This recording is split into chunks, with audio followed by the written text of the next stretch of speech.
Pathanamthitta റാന്നിയിൽ car കലുങ്കിലിടിച്ച് കയറിയ അപകടം. കലുങ്കിന് സമീപം ഇരുന്ന 2 യാത്രക്കാർ തലനാരിഴയ്ക്കാണ് രക്ഷപ്പെട്ടത്. അപകടത്തിന്റെ CCTV ദൃശ്യം പുറത്തുവന്നു.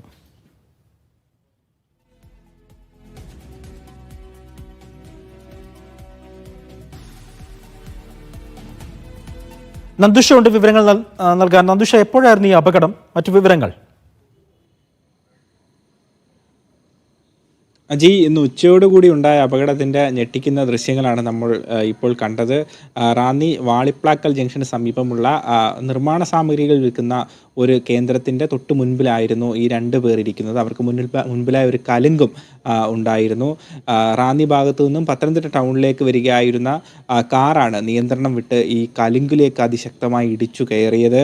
ഒരുപക്ഷെ ആ കലുങ്ക് അവിടെ ഇല്ലായിരുന്നുവെങ്കിൽ ആ 2 പേർക്ക് മുകളിലേക്കായിരുമായിരുന്നു കാർ പാഞ്ഞു കയറുക എന്ന് നമുക്ക് ആ ദൃശ്യങ്ങളിൽ നിന്ന് മനസ്സിലാക്കാം. വളരെ വലിയ ഒരു പരിക്കിലേക്കോ അതല്ലെങ്കിൽ ജീവഹാനി വരെ എത്തിയേക്കാവുന്ന ഒരു സാഹചര്യത്തിലേക്കോ ഒക്കെ പോകേണ്ടിയിരുന്ന ഒരു അപകടമാണ് ഇപ്പോൾ ഈ കലുങ്കും ഉള്ളതുകൊണ്ട് മാത്രം ഗതി മാറിപ്പോയിരിക്കുന്നത്. ഡ്രൈവർ ഉറങ്ങിപ്പോയതാണ് ഈ അപകടത്തിന് കാരണമെന്നാണ് പ്രാഥമികമായി പോലീസ് പറയുന്നത്.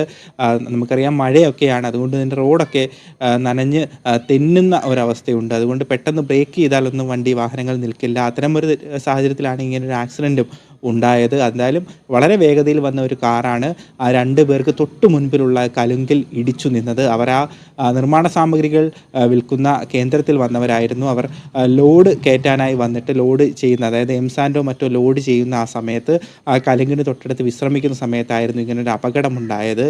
വലിയ ഭാഗ്യം കൊണ്ടാണ് ആ 2 പേരും രക്ഷപ്പെട്ടതെന്ന് നമുക്ക് ആ ദൃശ്യങ്ങളിൽ നിന്ന് വ്യക്തമാകുന്നുണ്ട്. കാറിനുള്ളിൽ ഒരാളായിരുന്നു ഉണ്ടായിരുന്നത്. അയാൾക്കും വലിയ പരിക്കുകളൊന്നും ഏൽക്കാതെ രക്ഷപ്പെട്ടു എന്നാണ് പോലീസിന്റെ ഭാഗത്തു നിന്നുള്ള വിവരങ്ങൾ സൂചിപ്പിക്കുന്നത്. അജി, ശരി, നന്ദുഷയാണ് വിവരങ്ങൾ നൽകിയത്.